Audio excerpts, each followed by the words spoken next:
Shalom jemaat Tuhan. Shalom. Shalom jemaat Tuhan. Shalom. Baik, kita akan memulai ibadah kita. Mari bawa hatimu masuk dalam hadiratnya. Mari kita berdoa. Puji syukur Tuhan untuk berkat-Mu.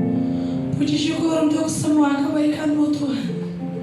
Kalau pagi hari ini Yesus, kami boleh hadir di tempat ini dengan kerendahan hati kami, dengan kerinduan hati kami Tuhan, untuk memuji, memuliakan nama-Mu.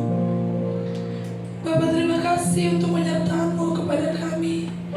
Sepanjang 1 minggu ini Tuhan, Engkau boleh memberkati kami. Betapa kami sangat bersyukur untuk semua kebaikan-Mu Tuhan. Tuhan, sebentar kami akan memulai ibadah kami Tuhan Yesus. Oh, di dalam nama Tuhan Yesus, Kau tutup rapat Tuhan ruangan ini Tuhan dengan kuat kuasa. Kami mau menikmati hadirat-Mu Tuhan di tempat ini. Kami mau Tuhan mengucap syukur. Kami mau menyatakan Tuhan bahwa Engkau baik untuk hidup kami. Terima kasih Bapa, terima kasih Yesus. Haleluya, haleluya, amin. Baik jemaat Tuhan, di dalam kelemahan kita, kita percaya Tuhan Yesus sanggup memberikan yang terbaik. Kita percaya Tuhan Yesus sanggup memberikan jalannya untuk kita. Mari angkat suaramu, kita naikkan pujian ini.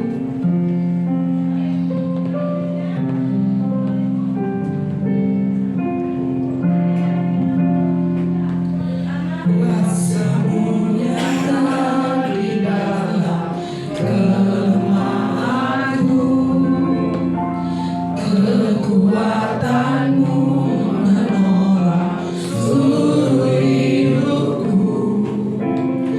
Dari mana datang pertolonganku?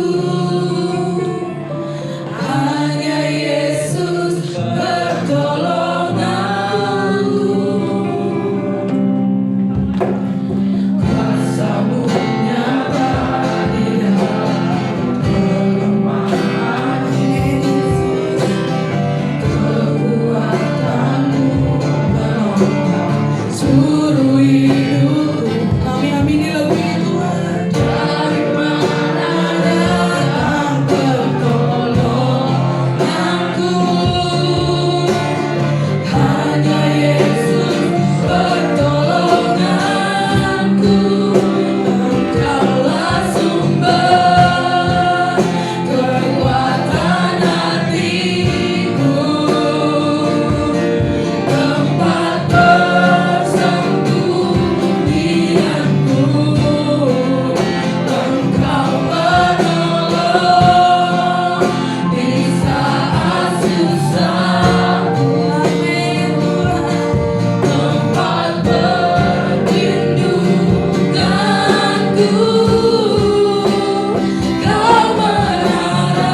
kekuatan untuk kami. Kami bersyukur punya Allah seperti-Mu Tuhan. Kalau hari ini kami ada di tempat ini Yesus, itu karena kami rindu akan Engkau. Kami mau memuliakan Engkau Tuhan. Kami mau bersyukur karena kami punya Allah yang baik Tuhan. Engkau baik, Engkau dahsyat untuk kami. Mari jemaat Tuhan, berikan kemuliaan untuk Tuhan. Amin. Mari kita naikkan pujian ini. Mari semua bersorak-sorai untuk kemuliaan nama Tuhan.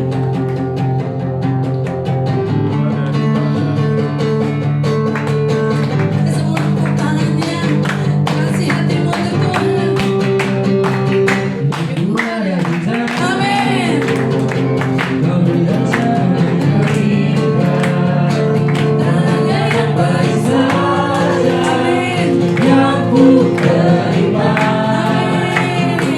Walau hidupku dirembukan, walau jiwaku diroyakkan, pujianku takkan terhentikan. Aku yang butuh hiburan, akan ku hidup salibmu. Cukuplah kasih setiamu, ku bertahan, kan kuat teguh kakiku. Ayo bersama untuk Tuhan, ku mau tetap bersyukur, senantiasa bersyukur, karena yang ku alami kehendak-Mu terjadi. Ku mau tetap bersyukur, senantiasa bersyukur, hatiku tak bersuka. Sebab hari ini hari yang terbaik. Mari tepuk tangan untuk Tuhan. Hidupku ada di tangan-Mu, Kau rencana dan terindah. Tak hanya yang baik saja yang ku terima. Walau tubuhku dirembukan, walau jiwaku tergoyahkan, mulutku takkan berhenti. Aku yang memberi penghiburan, tepuk tangannya.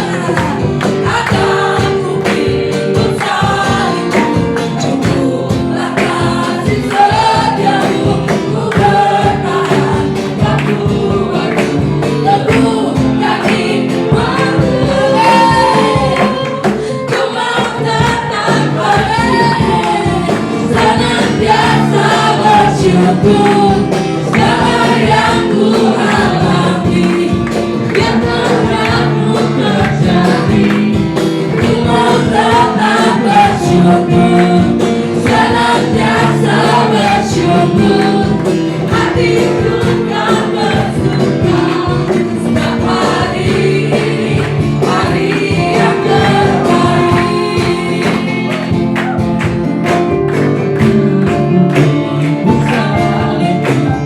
Cukuplah kasih setiamu, ku bertahan, kan kuat teguh kakiku. Kasih yang baik untuk Tuhan. Ku mau tetap bersyukur, senantiasa bersyukur, segala yang ku alami kehendak-Mu terjadi.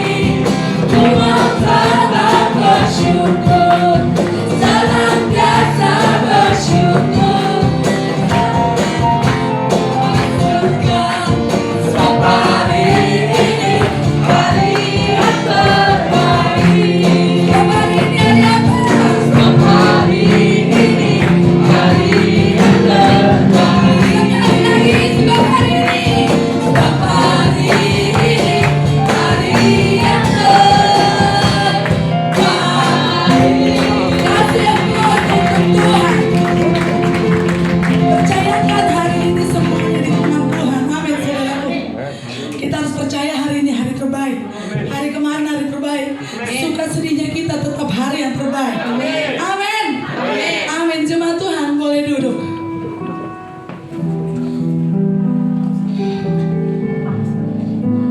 Terima kasih Tuhan untuk kebaikan.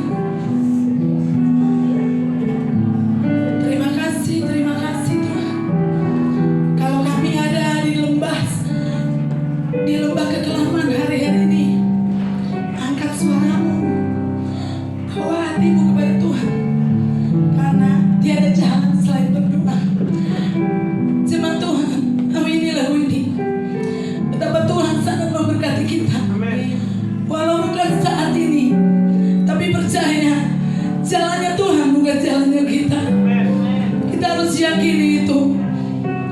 Mari kita naikkan pujian ini. Bawa hatimu untuk Tuhan. Yang membelah laut, yang terukai badai, yang mustahil pun terjadi. Amin. Yesus Anak kuasa, karena kasih yang mendampingi hidup.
Apakah engkau sedang menanti-nantikan mujizat?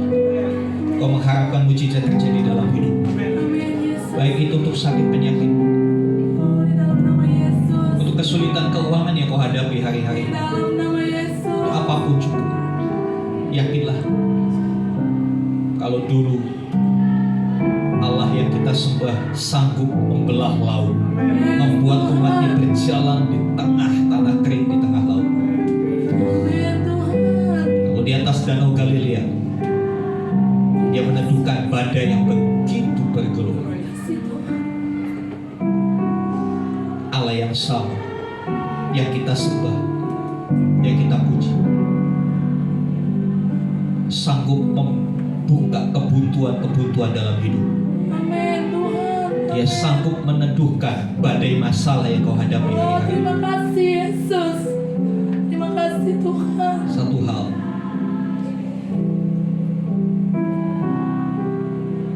mengapa kamu takut, hai orang yang tidak percaya? Di manakah imanmu, saudara? Percayailah Dia, karena Dia sudah menyelesaikannya di atas kayu salib bagi kita. Kami bersyukur Tuhan, karena kami punya Allah yang lebih besar dari masalah dan tantangan kami. Kau lebih dahsyat dari itu semua. Kami punya Allah yang hidup, bukan Allah yang mati. Karena Engkau hidup, Engkau bisa tolong kami. Karena Engkau hidup, kuasa-Mu nyata buat setiap kami. Sebab itu tambahkan iman kami, supaya kami boleh melihat keajaiban-keajaiban, dan kami boleh menikmatinya. Terima kasih Tuhan. Biarlah firman-Mu yang sebentar kami dengar memberikan pengertian baru, mengubah cara berpikir kami yang salah, sehingga kami boleh memandang Engkau, mengenal Engkau lebih dekat lagi. Terima kasih Tuhan. Berkati teman-teman kami yang sudah melayani kami dalam pujian penyembahan. Pakai setiap talenta mereka, maksimalkan setiap hidup mereka. Mereka sudah memberi diri untuk melayani Tuhan. Selanjutnya Engkau yang mengerjakan hidup mereka, dan ceritlah mereka di dalam Tuhan tidak menjadi sia-sia. Terima kasih Tuhan. Terpujilah nama-Mu. Dalam nama Tuhan Yesus kami berdoa. Haleluya, haleluya. Amin. Amin. Silakan duduk saudara. Shalom. Ya, terima kasih untuk teman-teman Depre. Bukan berarti sudah selesai khotbahnya ya saudara. Iya, perkataan salib yang ke-6 bunyinya sudah selesai. Yohanes 19 ayat 20. Yohanes 19 ayat 20, mari kita buka bagian Alkitab ini. Yohanes 19 ayat yang ke-20.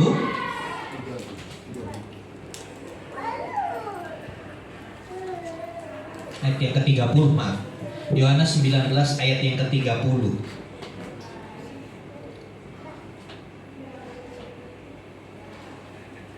Mari kita baca sama-sama. Yohanes 19 ayat 30. Dibuka Al-HP-nya. Yohanes 19 ayat 30. Yang sudah menemukan katakan amin. Ya.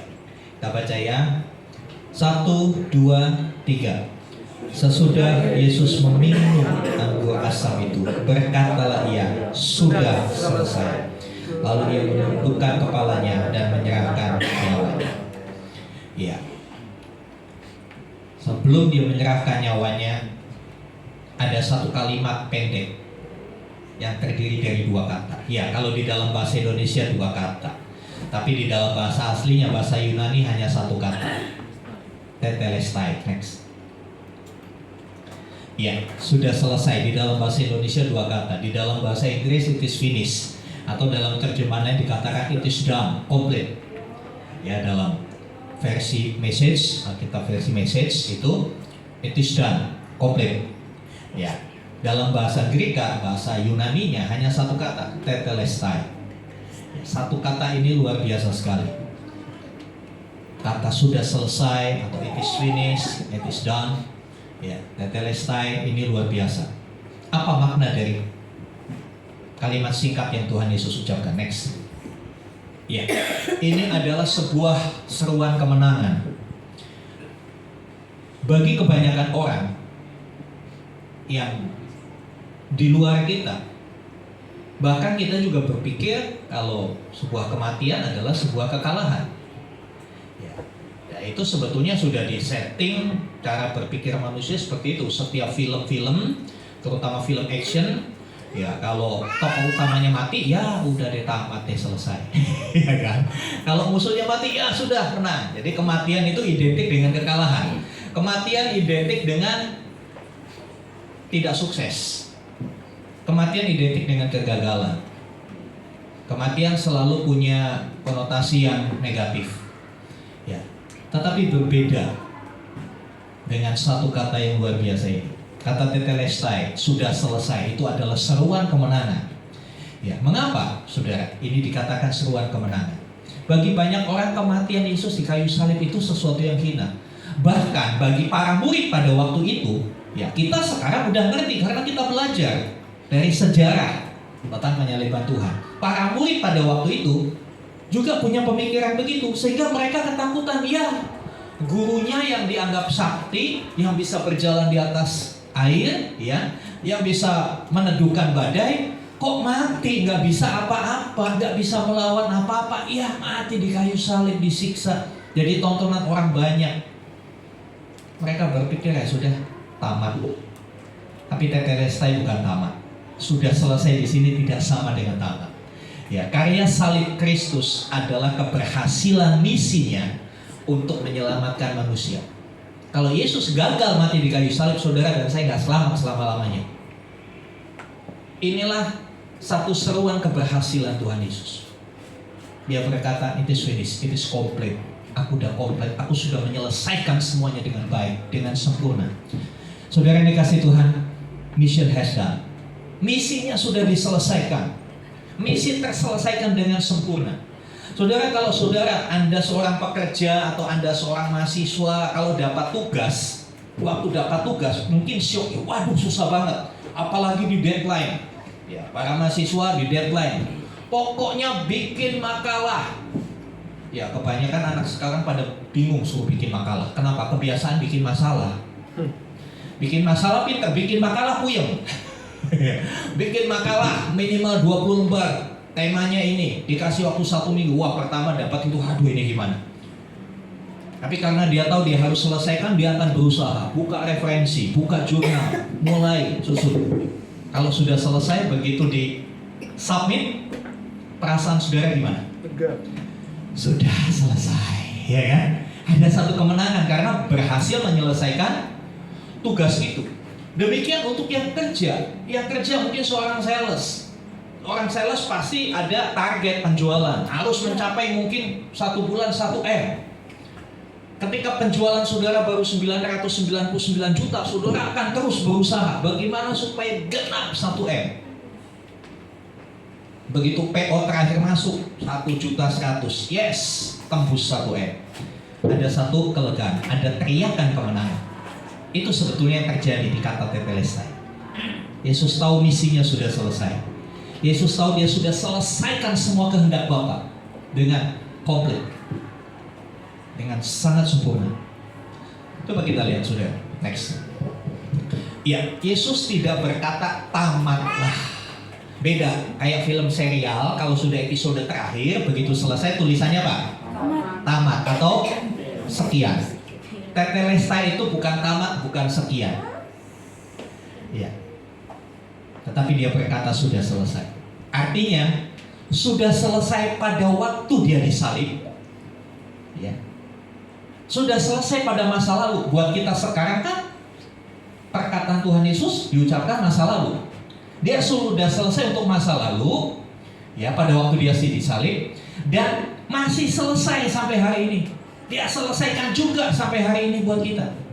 Dan bukan hanya sampai hari ini, akan tetap selesai sampai masa yang akan datang. Itu karya Tuhan Yesus. Sebab itu Tuhan Yesus hanya mati 1 kali, tidak berulang-ulang disalib. Saudara yang dikasih Tuhan, sudah selesai bukan tamat. Sudah selesai memang punya 2 arti, positif dan negatif. Ketika seorang cowok dan cewek memandu kasih, ya, Setahun, 2 tahun, 3 tahun, 5 tahun, 7 tahun, tapi tiba-tiba ada konflik. Lalu sudah selesai ya? Beda kan? Beda kan dengan yang ini? Sudah selesai ya? Artinya apa? Ya sudah selesai, putus. Ya sudah selesai, Yesus ucapkan bukan putus, bukan tamat lalu gak ada kelanjutannya. Kalau kita nonton drama Korea, sudah episode terakhir, sekian, tamat. Ada kelanjutannya? Gak ada. Tapi yang Tuhan Yesus lakukan buat kita, dia sudah selesai, tapi masih berlanjut sampai hari ini. Amin. Karyanya, dampak dari misinya, dampak dari pengorbanannya di atas kayu salib bukan hanya berlaku masa lalu, tapi berlaku sampai hari ini, dan masih akan tetap berlaku sampai waktu-waktu mendatang. Saudara yang dikasih Tuhan, ini yang harus kita sadari, bahwa Tuhan Yesus sudah menyelesaikan bagi kita. Keselamatan dia sudah selesaikan, kesembuhan dia sudah selesaikan. Tinggal bagian kita sekarang, kita mau selesaikan apa enggak? Ya kan? Kita mau selesaikan apa enggak? Kadang-kala kita masih belum selesai dengan diri kita. Masih banyak hal yang berkecamuk di dalam diri kita. Kita belum selesaikan. Artinya apa? Kita belum serahkan sepenuhnya sama Tuhan. Ya, itu bahasa Jepangnya masih digondeli. Saudara tahu digondeli? Masih ditahan-tahan. Kita belum bisa los. Serahkan sama Tuhan. Itu yang membuat kita menjalani hidup kita rasa berat. Kadang-kala kita menjalani hari-hari kita rasa berat karena masih ada yang ditahan. Mengampuni, yang mengampuni separuh, ditahan sebagian. Ya berat, saudara. Ya. Saudara yang dikasih Tuhan, dia menyelesaikan bagi kita. Dia berkata sudah selesai. Dan sudah selesai juga punya pengertian itu seperti, siapa di sini yang punya cicilan? Cicilan rumah, Banyak. cicilan mobil, hampir semua ya? Hampir semua. Kira-kira kalau cicilanmu sampai bulan terakhir, udah sampai cicilan terakhir, saudara bayar, rasanya gimana? Lega. Ya seperti itu yang Yesus rasakan di atas kayu salib. Dia udah lega karena dia udah selesaikan semuanya bagi kita. Ya. Ketika sudah di bagian terakhir dan dia selesaikan tanpa tunggakan, tanpa ada macam-macamnya, saudara sudah pay. Kata sudah selesai atau kata tetelestai ini juga punya pengertian dalam kasus hutang piutang pada waktu itu. Ya, dalam budaya Romawi ternyata urusan hutang piutang bukan zaman sekarang, saudara. Zaman dulu juga ada hutang piutang. Ya, zaman Romawi hutang piutang itu ketika orang berkata tetelestai berarti sudah lunas. Sudah lunas, tidak ada lagi penagihan, tidak ditagih lagi.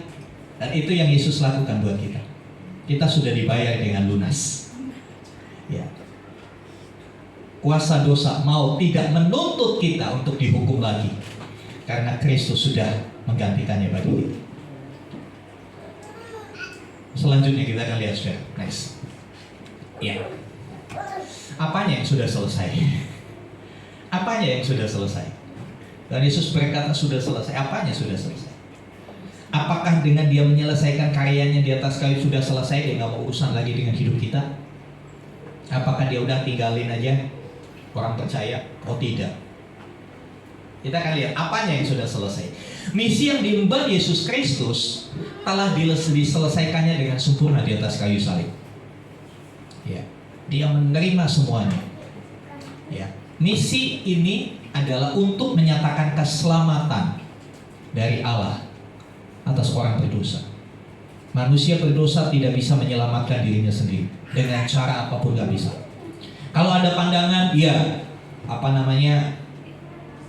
kita harus berbuat baik supaya kita diselamatkan. Saya katakan baik saja tidak cukup, tapi harus juga benar. Ya. Baik saja tidak cukup. Standarnya Tuhan itu benar dan kudus, bukan cuma sekedar baik. Mungkin dunia melihat seseorang, menilai seseorang baik, dan banyak orang mengejar target kebaikan. Saya harus baik. Apalagi ada orang-orang tertentu yang berpikir saya harus kelihatan baik. Makanya muncul istilah di medsos kan pencitraan, ya kan? Seorang pemimpin kalau turun ke bawah, wah itu pencitraan supaya kelihatan baik. Tapi sesungguhnya Nggak tahu gitu kan. Makanya standarnya Tuhan itu bukan sekedar baik, karena baik belum tentu benar. Baik belum tentu benar. Saudara yang dikasih Tuhan,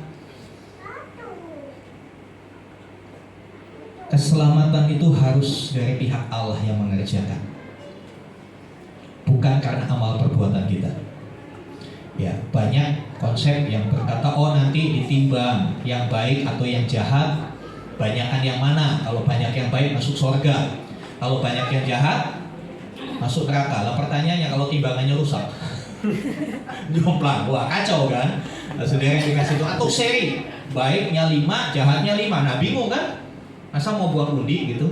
Atau sweet, batu gunting kertas? Saudara, keselamatan bukan sesuatu yang bisa dibuat mainan seperti itu. Keselamatan adalah satu hal yang mutlak, sesuatu hal yang absolut. Ya. Nah, saudara yang dikasih Tuhan, kematian Kristus di atas kayu salib membawa misi menyelamatkan manusia dari dosa. Dan yang Yesus lakukan untuk kali ini, misi ini berhasil. Karena dia sendiri mengatakan sudah selesai, it is finished, it's complete, it's done. Ya. Setelah misi-misi penyelamatan sebelumnya gagal, mungkin saudara bingung, apa maksudnya misi-misi penyelamatan sebelumnya? Ya, sejak manusia jatuh dalam dosa, sebetulnya Allah ini berusaha menyelamatkan manusia berulang kali. Pertama kali Allah berusaha menyelamatkan manusia di Taman Eden. Ketika manusia berdosa, Allah tahu nggak? Tahu. Tapi kenapa Allah bertanya, manusia di manakah engkau? Sebetulnya ini adalah langkah awal. Allah ingin menyelamatkan manusia. Dengan apa? Manusia ngaku dan bertobat. Tapi manusia malah nggak bertobat waktu itu kan? Malah Adam nyalain Hawa, Hawa nyalain ular bingung mau nyalain siapa lagi. Ya udah, gue memang salah gitu. Ya, kadang-kala setan lebih gentle daripada manusia. Manusia kadang-kala terlalu banyak berdalih. Nah, saudara yang dikasih Tuhan, misi pertama di Taman Eden, sebetulnya Allah ketika andai saja Adam waktu itu berkata, ya Allah, aku salah, aku berdosa, ceritanya berbeda. Mungkin kita anak cucu Adam masih ada di Taman Eden, tapi karena Adam gak mau ngaku, malah berusaha menutupi kesalahannya, melempar kesalahannya kepada orang lain.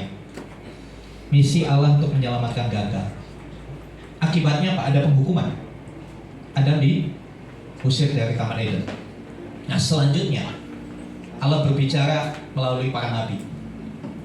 Ya, Allah berbicara melalui para nabi. Ini pun gagal. Kenapa? Banyak nabi-nabi ditolak, dibunuh. Sampai pada satu titik Allah menurunkan hukum tertulis. Ya, hukum tertulis berupa hukum Taurat. Tuntutan hukum Taurat adalah sempurna. Hukum Taurat bukan hanya 10 hukum Tuhan, tapi penjabarannya itu ada 613. Ada 613 dari katakan hendaklah kamu ini sampai pada hukum yang negatif. Dilarang ini, dilarang itu, dilarang ini. Diberi hukum tertulis, manusia pun gagal mentaati hukum itu. Zaman berganti zaman, Allah selalu menerbitkan misi, membuat misi untuk menyelamatkan manusia. Sampai terakhir Allah diamin manusia 400 tahun sebelum kedatangan Tuhan Yesus. Ya, masa hening 400 tahun sebelum Tuhan Yesus lahir. Allah diam, tidak ada nubuatan, tidak ada penampakan, tidak ada pewahyuan, tidak ada nabi yang dimunculkan. 400 tahun. Didiamin juga manusia nggak berubah. Didiamin juga nggak berubah.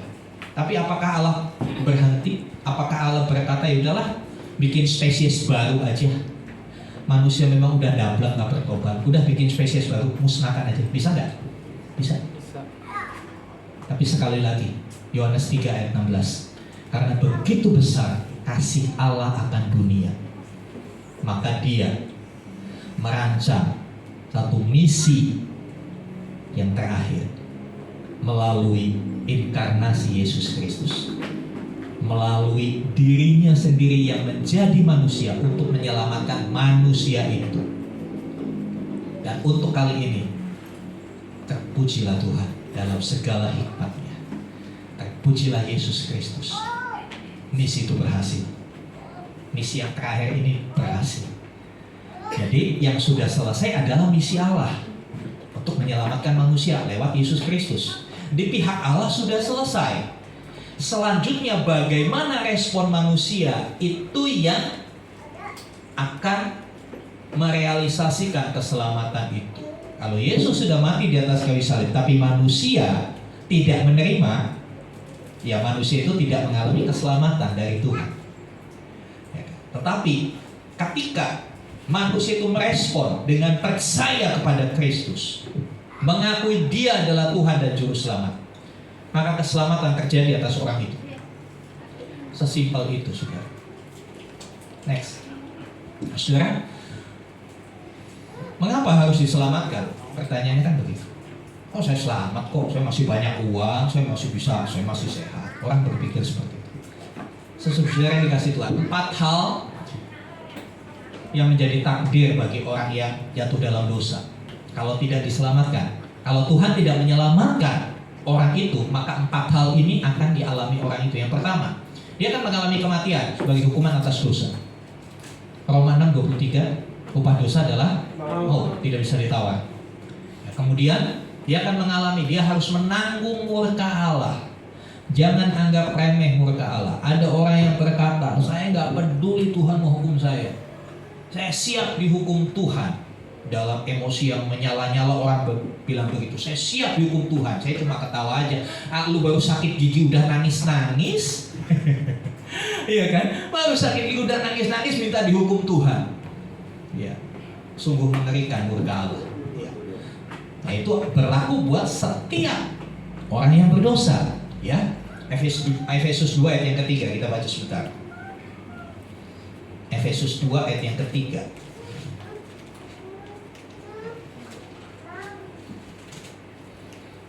Ya.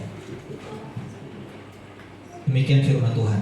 Sebenarnya dahulu kami semua juga terhitung di antara mereka ketika kami hidup di dalam hawa nafsu dan menuruti kehendak daging dan pikiran kami yang jahat. Pada dasarnya kami adalah orang-orang yang harus dimurkai.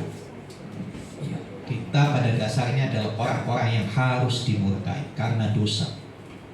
Kita harus menanggung murka Allah. Yang selanjutnya, orang berdosa akan mengalami yang namanya keterpisahan dengan Allah.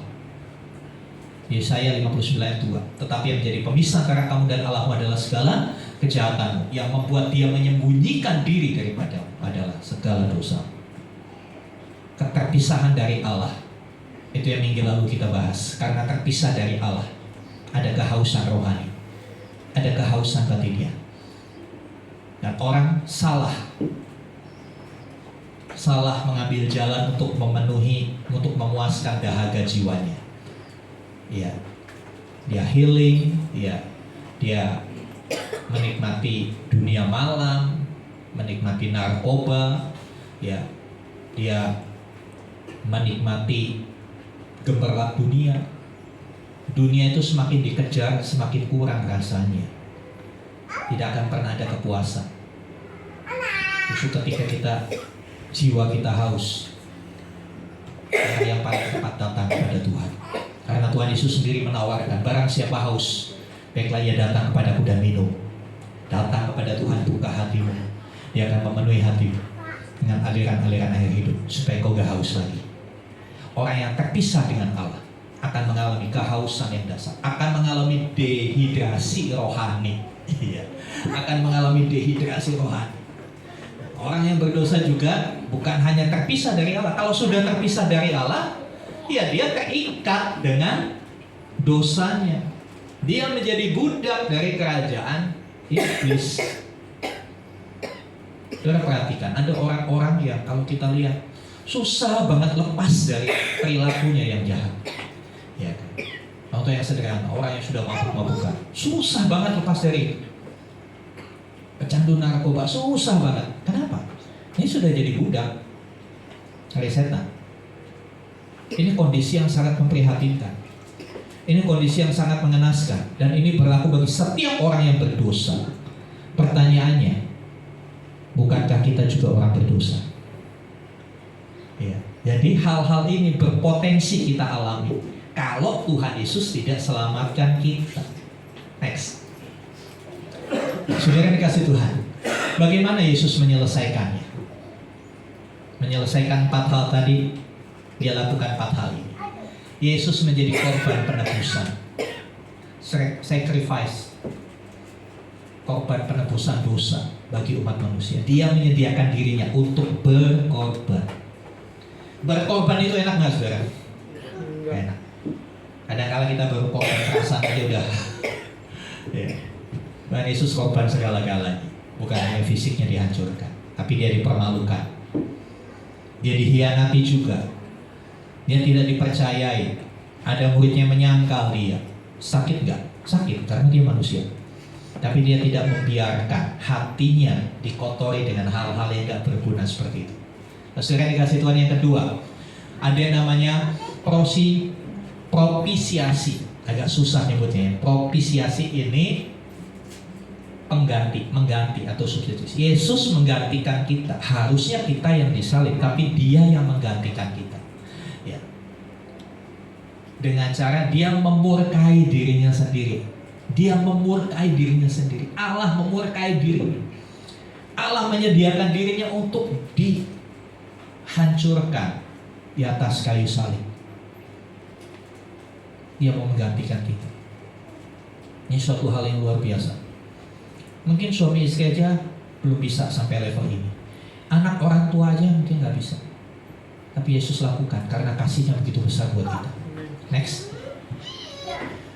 Dia juga melakukan yang namanya rekonsiliasi.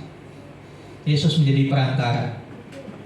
Manusia yang berdosa dijembatani untuk berjumpa dengan Allah yang Maha Kudus melalui dirinya. Supaya yang tadinya terpisah dipersatukan lagi. Yang tadinya menjadi seteru atau musuh Allah diperdamaikan dengan Allah.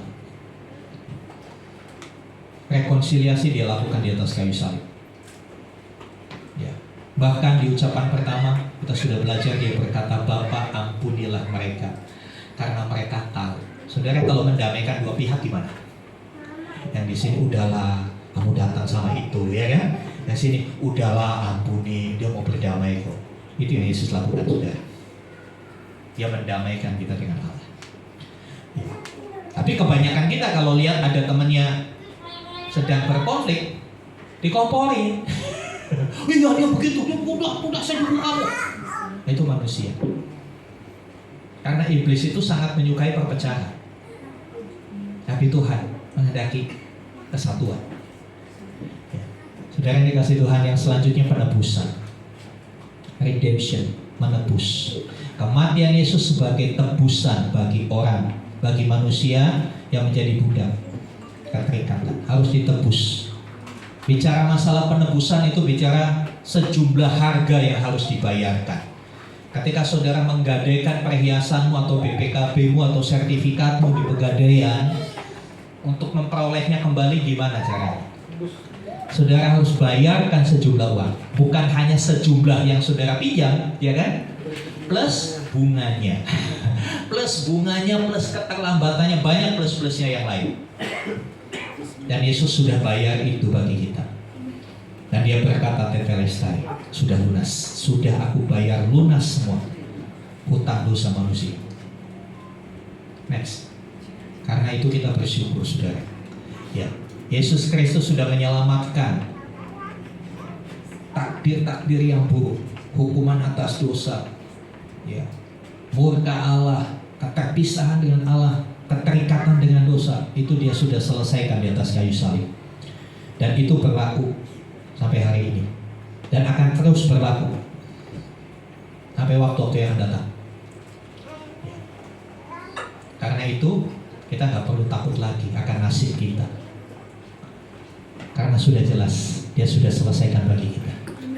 Kita tidak lagi di bawah hukuman, kita tidak lagi dimurkai, kita tidak lagi terpisah dengan Allah, tapi kita kembali diperdamaikan dengan Allah. Kita boleh datang kepada Dia kapanpun kita mau. Iya kan? Alkitab tidak mengajarkan kalau berdoa harus jam segini sampai jam segini. Kalau nggak jam segitu Tuhannya nggak praktek. Emang Tuhan dokter ada jam prakteknya? Enggak. Tuhan kapanpun. Bahkan mohon maaf di kamar termenung, saudara perutmu lagi melilit di kamar termenung, saudara bisa teriak kepada Tuhan. Nah, saudara yang dikasih Tuhan, tidak ada alasan untuk kita menjadi takut akan nasib kita ke depannya seperti apa, karena Dia sudah selesaikan bagi kita. Selanjutnya saudara, saudara, manusia itu seringkali dihantui oleh ketakutan. Ketakutan itu sudah begitu akrab dengan manusia sejak keberdosaannya. Sejak manusia berdosa, manusia begitu akrab dengan yang namanya ketakutan. Ya, dan sudah selesai ini sebetulnya melenyapkan ketakutan, karena dia sudah selesaikan. Kalau udah selesai ngapain lagi? Ya kan? Kalau cicilanmu udah selesai, ya gak usah bayar lagi, kecuali saudara ambil cicilan baru, kan seperti itu. Makanya ketika Tuhan Yesus sudah selesaikan bagi kita, jangan berbuat dosa lagi. Jangan, kalau cicilanmu udah lunas, jangan ngutang lagi. Nanti nyicil lagi, capek lagi, kan begitu. Saudara dikasih Tuhan. Ya, setidaknya ada 4 ketakutan yang dimiliki manusia. Yang pertama, takut menjadi miskin. Benar apa betul, saudara? Apa sih yang nggak takut jadi miskin? Ya, karena manusia takut jadi miskin, maka manusia bekerja. Kalau manusia tidak mau bekerja, berarti sudah siap menjadi miskin. Ya. Kemudian takut apa lagi? Takut gagal. Berapa banyak yang takut gagal? Kita takut gagal, itu tidak bisa dipungkiri. Makanya kita perlu belajar supaya tidak gagal. Dalam hidup juga begitu, supaya kita tidak gagal dalam berumah tangga, belajar bagaimana membina hubungan suami istri. Takut gagal anak-anak jadi memberontak sama kita gimana? Makanya belajar parenting. Saya akan buka batch parenting project yang kedua. Ya, saya akan atur waktunya buka batch yang kedua. Ya, kalau yang pertama belum tamat mau ikut lagi, boleh. Ya, kita kan gak mau gagal, amin. Makanya belajar. Ya, kemudian ketakutan berikutnya takut kehilangan. Siapa yang takut kehilangan? Ya, jangankan kehilangan orang yang kita kasihi, kehilangan karcis parkir aja takut. Nanti bayarnya lebih mahal kan kalau kehilangan karcis parkir. Kita itu inti pada prinsipnya kita takut kehilangan banyak hal. Ya, benda pipih yang Bapak Ibu pegang, takut nggak kalau itu hilang? Takut. Oh, takut banget. Bahkan kadang-kala orang lebih takut kehilangan HP daripada takut kehilangan keselamatan. Itu parahnya. Manusia lebih takut kehilangan barang-barang di dunia ini daripada kehilangan keselamatannya. Takut kehilangan pekerjaan, takut kehilangan teman, iya kan? Kalau kita takut kehilangan, kita harus menjaga, ya kan? Kalau saudara takut kehilangan motormu, ya jaga, pakai kunci cadangan, ya. Pakai alarm, itu bentuk menjaga. Saudara takut kehilangan apa? Jaga itu baik-baik. Jaga itu baik-baik. Ya, kemudian ketakutan berikutnya ini ketakutan yang hampir semua orang mengalami, takut akan kematian. Ya, takut akan kematian. Banyak orang bilang, saya nggak takut. Banyak orang bilang, saya mau bunuh diri. Di beberapa tahun yang lalu di gang kami itu ada yang mau bunuh diri. Saya cuma bilang, Pak RT bilang, Pak gimana Pak ini mau bunuh diri? Udah Pak, kalau orang mau bunuh diri itu nggak ngomong-ngomong Pak, langsung Pak. Kalau yang ngomong-ngomong itu cari perhatian doang, nggak bakal bunuh diri. Betul nggak bakal bunuh diri sampai hari ini? Gue mau bunuh diri nih, gue mau bunuh diri. Ya elah, baru bisulan aja udah nangis-nangis, sakit gigi udah teriak-teriak mau bunuh diri. Saya mau kasih tahu cara bunuh diri yang paling ampuh, tiduran di rel kereta api. Oh, saya. Semoga tidak ada yang mengikuti. Kalau orang bunuh diri teriak saya mau bunuh diri, sama diri itu udah nggak mungkin jadi. Karena pada dasarnya kita tuh takut mati, ya kan? Takut mati nggak saya? Betul. Takut mati. Ya kalau kita takut mati, ya manusia berusaha untuk terus hidup. Caranya gimana? jaga Kesehatan. Ya. Orang kadang-kala anak-anak Tuhan itu kadang-kala lucu sih ya, Saudara. Nyanyinya begini. Hidup ini adalah kesempatan. Wah, keren kan? Hidup ini untuk melayani Tuhan. Jangan sia-siakan waktu yang Tuhan beri. Hidup ini harus jadi berkat. Nyanyinya hidup ini adalah kesempatan. Tapi salah menafsirkan kesempatan. Makan gak dijaga, bilang hidup kesempatan. Ya kesempatan Pak buat makan enak Pak. Nanti kalau udah stroke kan gak bisa lagi makan beginian. Jadi mumpung belum stroke gua makan aja. Kan ironis banget. Ya kan?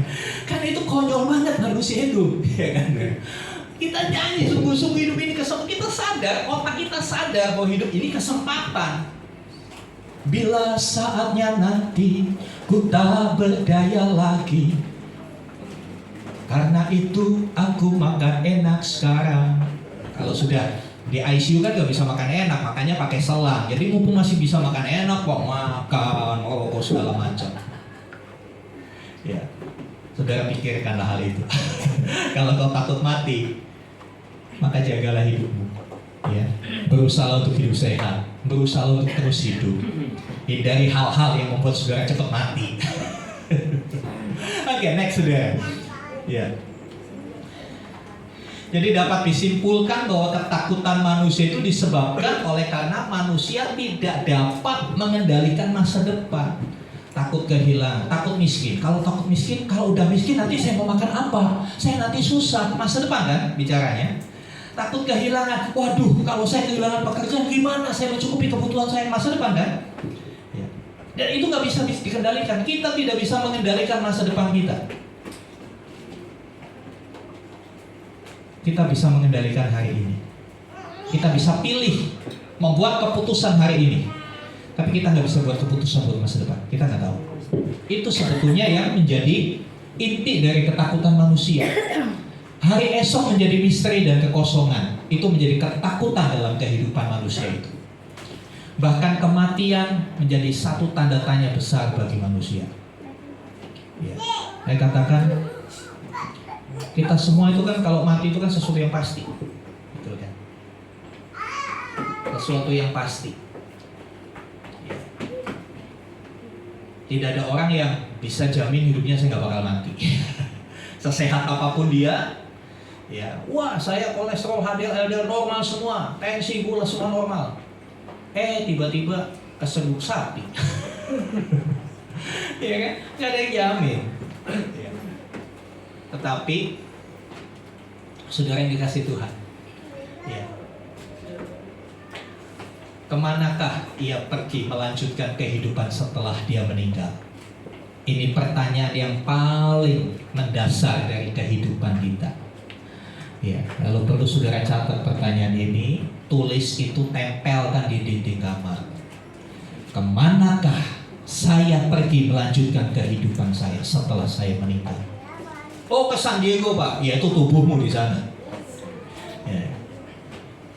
Oh, di TPU Pasir Tanjung aja Pak, yaitu kan tubuhmu yang ke sana. Tapi kehidupan itu kan bukan hanya bicara masalah tubuh, tapi bicara masalah jiwa. Next.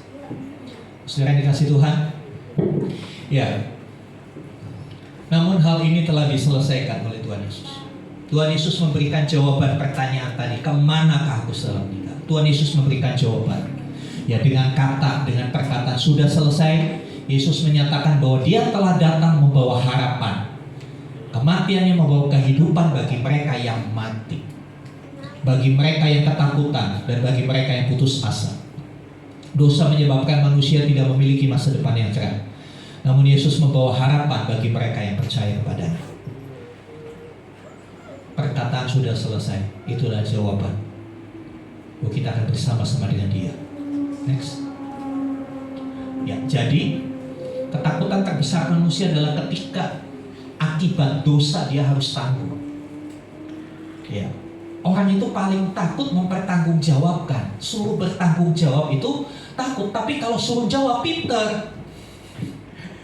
Tapi ini bukan masalah diminta jawaban, kita diminta pertanggungjawaban. Bukan hanya menjawab, siap nanggung enggak. Kalau cuma jawab mah gampang, iya kan? Kalau cuma jawab, Adam juga menjawab ketika Tuhan bilang, siapa yang suruh kamu makan?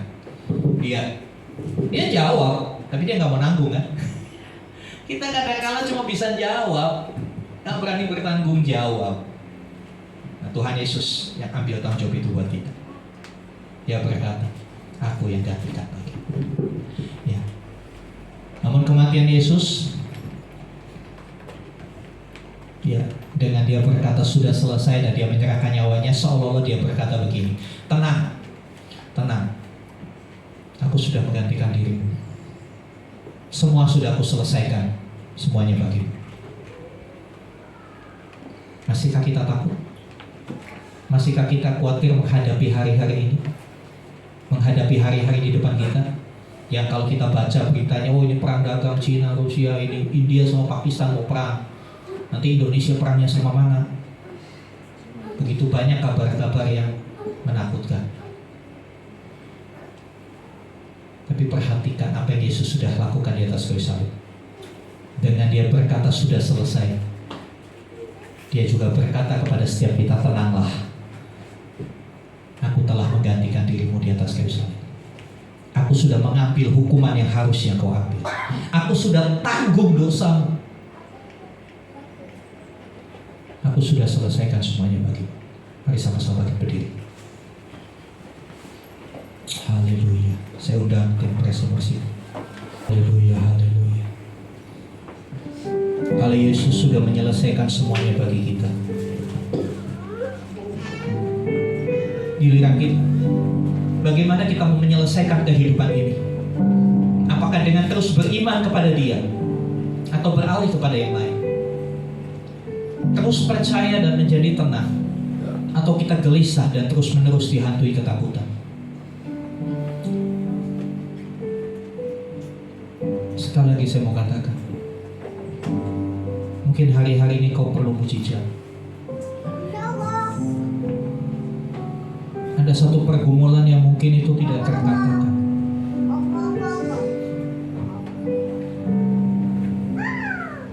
Hingga hatimu begitu sesak, dadamu begitu terhimpit. Hari ini dengarkan. Dia berkata sudah selesai. Amin. Itu bukan hanya dikatakan di atas kayu salib, tapi masih sampai hari ini perkataan itu berlaku. Ya, sampai hari ini dia masih berkata, aku sudah selesaikan semuanya bagimu. Mengapa kau tidak selesaikan dirimu bagiku?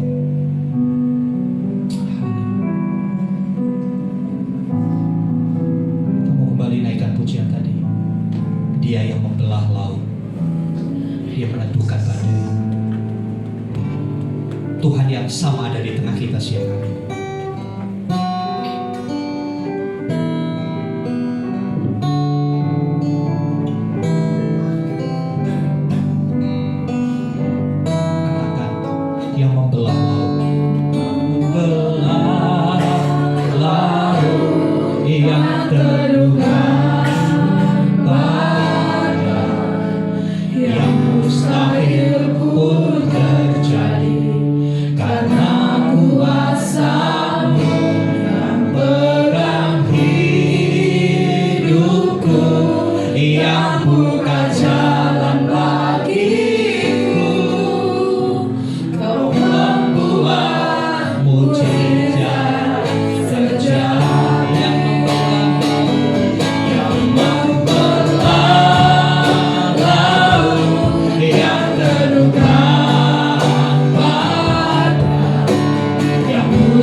dosa yang dia selesaikan, tapi sakit penyakit, segala kelemahan, termasuk karakter-karakter buruk kita, dia sudah selesaikan di atas kayu salib.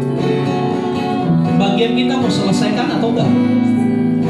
Atau kita masih mau pertahankan yang buruk-buruk itu dalam diri kita? Mari saudara datang ke bawah kaki salibnya dan katakan, Tuhan, aku mau selesaikan. Aku mau selesaikan semua. Karena Engkau sudah menyelesaikan bagiku. Aku mau berkata sudah selesai buat setiap dosa. Aku mau berkata sudah selesai buat setiap kemarahan. Aku mau berkata sudah selesai setiap kebiasaan-kebiasaan. Maka kekuatan itu akan mengalir dalam hidup. Dan hidupmu dipegang oleh Tuhan. Ingat, kita sudah ditebus. Harganya sudah lunas. Dia membayar kita gak peleter, gak nyicil, dia bayar lunas. Dan sepenuhnya kita jadi milik Tuhan. Haleluya.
Mujizat sejati, sekali lagi katakan, Kau membuat mujizat sejati.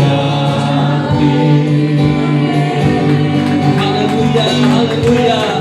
Oh, haleluya, haleluya. Haleluya. Tenangkan jiwamu di hadapan Tuhan, saudara.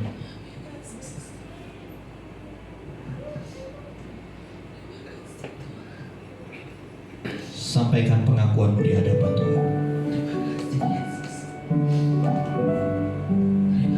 Tuhan Yesus, terima kasih.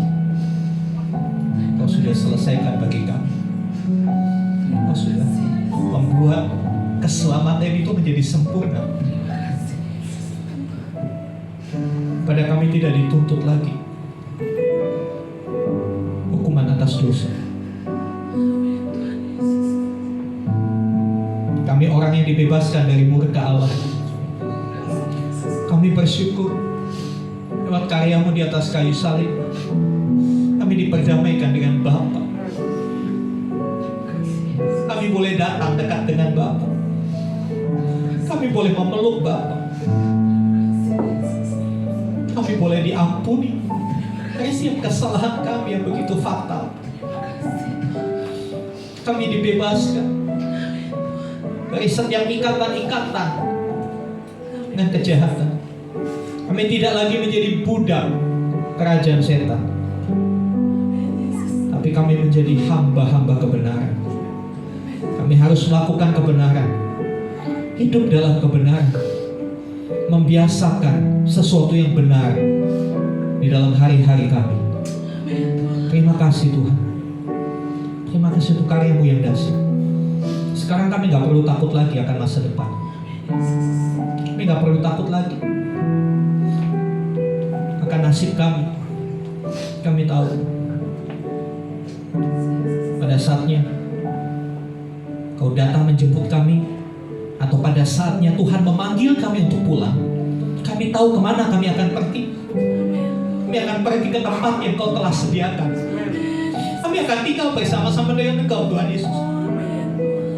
Sebab itu seperti Rasul Paulus berkata, karena hidup bagiku adalah Kristus dan mati adalah keuntungan.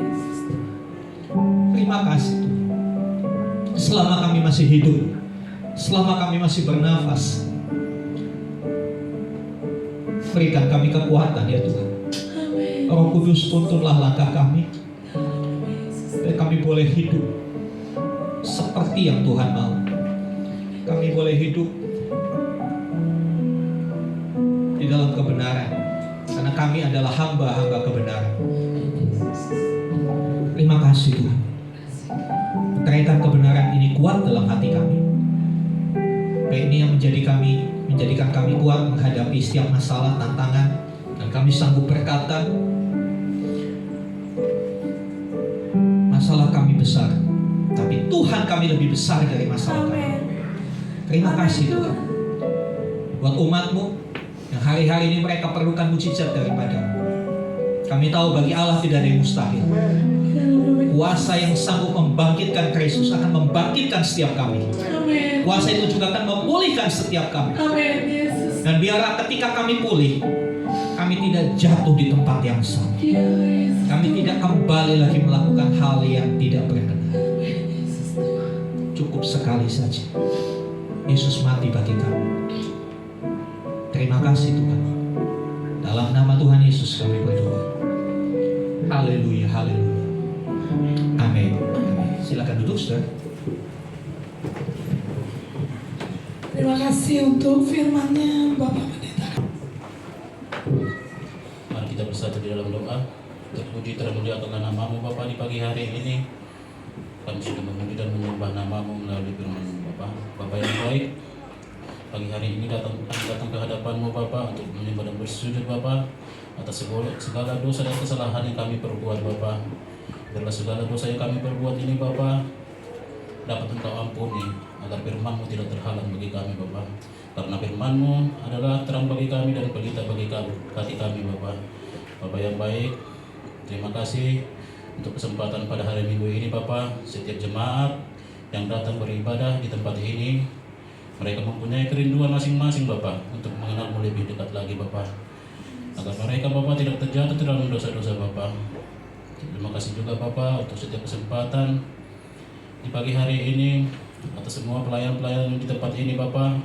Engkau berikan kekuatan, Engkau berikan kemajuan ke dalam firman-Mu di kemudian hari nanti Bapa. Bapa yang baik, berkati juga Bapa keluarga Pak Agustinus dan Bu Rini beserta anaknya Bapa. Biarlah Engkau Bapa, Engkau jamah apapun permasalahan pergumulan saudara kami ini kan Bapa, kami yakin dan percaya di dalam nama Tuhan Yesus Engkau berikan kekuatan dan Engkau sempurnakan perjalanan hidupnya dalam pelayanannya Bapa. Bapa, terima kasih juga buat hamba-Mu Bapa yang sudah memberikan kebenaran dalam firman-Mu. Kami sudah mendengar Bapa firman-Mu Bapa, karena Yesus sudah selesai untuk menebus dosa-dosa kami Bapa. Kini kami tiba saatnya Bapa untuk datang ke hadapan-Mu Bapa, agar kami sama seperti anak-Mu Tuhan Yesus Kristus Bapa. Bapa yang baik, terima kasih Bapa untuk di dalam bulan ini Bapa, Engkau telah cukupkan Bapa untuk pembiayaan kontrakan ruko yang kami tempati beribadah di tempat ini Bapa. Engkau berikan dengan jumlah nominal semaksimal mungkin tertutup Bapa, hingga kami dapat berlanjut ke tahun kedepannya Bapa beribadah di tempat ini Bapa. Bapa yang baik, berkati juga Bapa negara kami ini, negara Indonesia ini Bapa. Biarlah ini menjadi negara yang takut akan Engkau Bapa. Dan begitu juga Bapa, Engkau membawa kepemimpinan Presiden dan Wakil Presiden beserta jajarannya. Engkau membawanya ke dalam tangan pengasihan-Mu Bapa, agar mereka mengenal kebenaran di dalam firman-Mu Bapa. Terima kasih untuk kesempatan di dalam ibadah ini Bapa, untuk RT, RW, tetangga kiri kanan kami. Kami merasa nyaman, kami mempunyai Roh Kudus yang hadir di tempat ini Bapa. Terima kasih Bapa, setiap jemaat yang hadir juga di sini Bapa. Apapun usaha dan pekerjaan kami, biarlah itu berjalan di dalam nama Tuhan Yesus. Engkau cukupkan Dan kami juga Bapa tidak terlena oleh dunia ini Bapa. Bapa, sebentar lagi juga kami Bapa akan meninggalkan tempat ini Bapa. Tetapi kami tidak akan meninggalkan firman-Mu yang sudah kami dengarkan. Kami akan membawa firman-Mu ini ke hari-hari yang akan kami langkahkan ke depan Bapa, supaya kami Bapa hidup bersama Kristus Bapa. Terima kasih juga Bapa, dalam kehidupan ini Bapa, semua Engkau telah cukupkan apa yang kami inginkan Bapa. Sebentar lagi kami akan pulang Bapa. Kami rindu menerima berkat-Mu melalui hamba-Mu.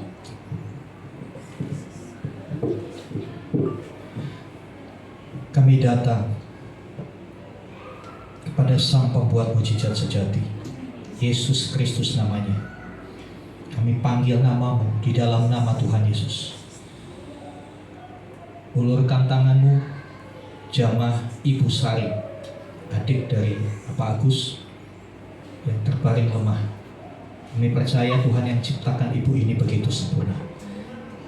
Ketika hari-hari ini ada gangguan kesehatan untuk kedua kakinya, kami panggil nama-Mu di dalam nama Tuhan Yesus. Dari tempat ini kami berdoa, tangan-Mu menjamah ibu itu. Di dalam nama Tuhan Yesus, semua sistem organ, semua sistem gerak, sistem syaraf normal di dalam nama Tuhan Yesus. Jadi sembuh di dalam nama Tuhan Yesus. Engkau pembuat mujizat sejati. Tidak yang terlalu sulit bagimu.